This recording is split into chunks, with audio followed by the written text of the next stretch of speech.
Okay, let's dive into Pax Pamir 2nd Edition. This is a fantastic game of shifting allegiances and political maneuvering for 1 to 5 players. In the next few minutes, you're going to learn everything you need to know to get your first game to the table. Let's get right into it. So what's the story here? Well, it's 1823. The Durrani Empire has totally collapsed, and you're an Afghan leader trying to pick up the pieces. Your job is to play the political game, right? You're going to have to manipulate the encroaching Russian and British empires, and hopefully forge a brand new state out of all that chaos. All right, so what's the actual goal of the game? It all comes down to one thing: victory points. Whoever has the most at the end wins. Simple as that. And how do you get them? Well, you'll be gaining influence within one of the 3 big coalitions: the British, the Russians, or the Afghans. It's all about backing the right side at the right time. Okay, before we can get to all the political backstabbing, we gotta set up the board. Don't worry, setup's pretty fast. There are just 4 main steps. First, you'll build the draw deck. Then, you'll lay out the cards to create the market. After that, everyone grabs their player pieces and their starting cash. And last but not least, you've got to choose your starting loyalty. Basically, pick a side. All right, the game is all set up. So what does a turn actually look like?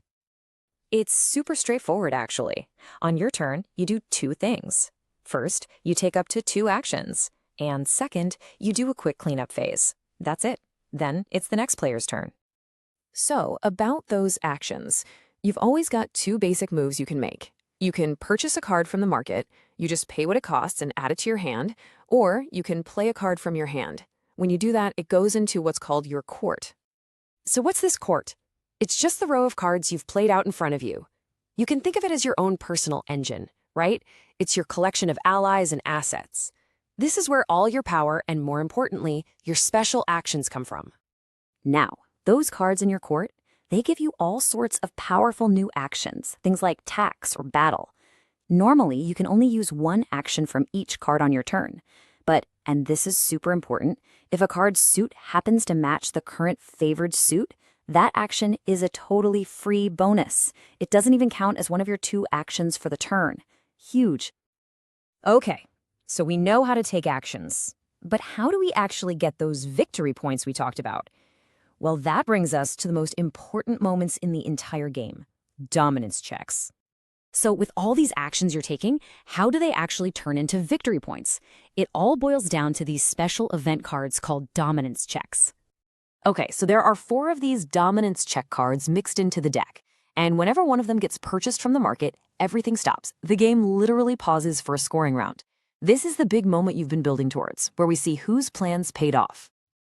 Now, when a check happens, the first thing you have to figure out is whether it's successful or unsuccessful. It's successful if one coalition, just one, is clearly dominant on the map. And by dominant, I mean they have at least 4 more of their blocks out there than any other single coalition. If nobody has that big of a lead, then the check is considered unsuccessful. So if the check is unsuccessful, we forget about the coalitions for a second. Instead, scoring is all about your personal power base.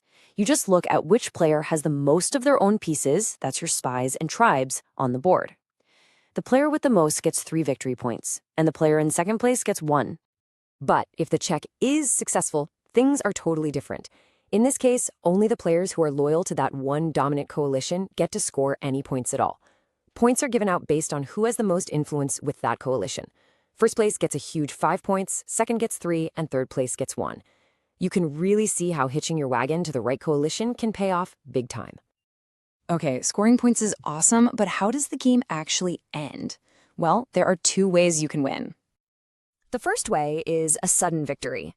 If a dominance check happens and you end up with 4 or more points than anyone else, boom, game over, you win right there on the spot. If that doesn't happen, the game just continues until after the 4th and final dominance check.